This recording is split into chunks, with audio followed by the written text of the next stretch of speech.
উসমান হাদি তার যেদিন রাজনৈতিক কার্যক্রম শুরু করেছে এই শাহবাগ থেকে, সেদিন আমাদের দোয়া নিয়েছে এবং ওর প্রতিটি স্টেপে আমাদেরকে গেস্ট করে ইনকলাব মঞ্চ প্রতিটি গেস্ট করার চেষ্টা করেছে, আমাদেরকে প্রতিটি প্রোগ্রামে দাওয়াত করেছে। আমি আমার সাধারণ সম্পাদকের সাথে যুক্ত করছি।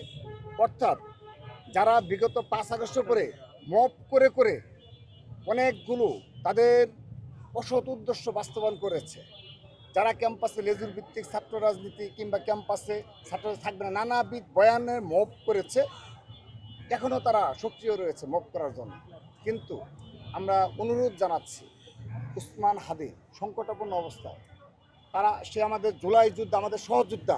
জুলাই আগস্ট গণঅভ্যুত্থানে ছাত্র দলের হাজার হাজার নেতাকর্মী যেভাবে অকুতোভয় নির্ভীক সৈনিক হিসাবে রাজপথে ছিল, আমাদের হাদিও আমাদের তাদের মতোই রাজপথে ছিল এবং পরবর্তীতে তার ভূমিকা প্রশংসনীয়।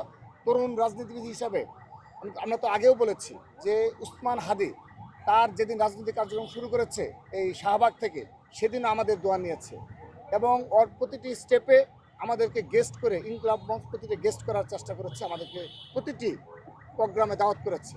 তো আমাদের সহযোদ্ধা, জুলাই যোদ্ধা, এটি নিয়েও যদি মব ক্রিয়েট করতে হয়, তাদের মানসিকতা নিয়ে আমরা প্রশ্ন রাখলাম যে তারা কারা এবং তারা কী মানসিকতা ধারণ করে, এবং এই 5 আগস্টের পরে যে মব হয়েছে খেলা, সেই মবের খেলা আর যেন বাংলাদেশে কখনো না চলে।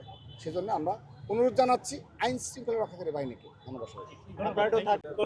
সুনির্দিষ্ট কোনো গোষ্ঠীর হচ্ছে পরিকল্পিতভাবে হত্যাকাণ্ডের প্রকৃত আসামিদের যেন গ্রেপ্তার চিহ্নিত না হয়, সেজন্য এরকম তারা হচ্ছে মব তৈরি করেছে। আমরা মনে করি এটি কোনো জনতা নয়, সুনির্দিষ্ট একটি চক্র হচ্ছে উদ্দেশ্যকৃতভাবে এবং পরিকল্পিতভাবে হত্যাকাণ্ডে যেন প্রকৃত আসামি গ্রেপ্তার না হয়, সেজন্য নজরকে অন্যদিকে দিতে এরকম হচ্ছে মব তৈরি করেছে বলে আমাদের মনে হয়েছে পরিকল্পিতভাবে। আমি এই বিষয়ে একটু সংযুক্ত করতে চাই। আমি এই বিষয়ে এইগুলো আসলে মানে এই